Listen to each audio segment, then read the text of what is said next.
Oh, nagsusuba man lang ako. Bugay, no offense. Pero kung tatawan ako ng pagkakataon, nasaraba yun si mama mo, si ate mo, tsaka si bata mo. Ihi sa ng paingalo, sabihin ko sa mo. Hey, gago ka, garo nakakabastos ka na ha.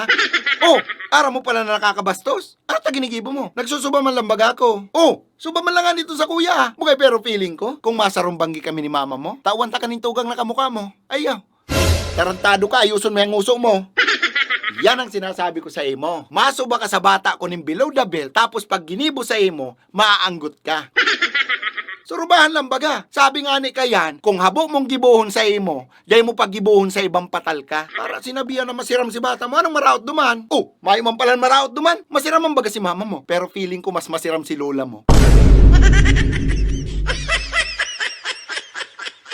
Ara mo, Brad, kung totoo kang lalaki, dahil ka masuba sa bata ning iba ning arog kayan. Ara mo ng bata ko, susubahan mo ning arog kayan. Tapos anong gusto mo, maugma ko? Hain ang utak mo, Brad.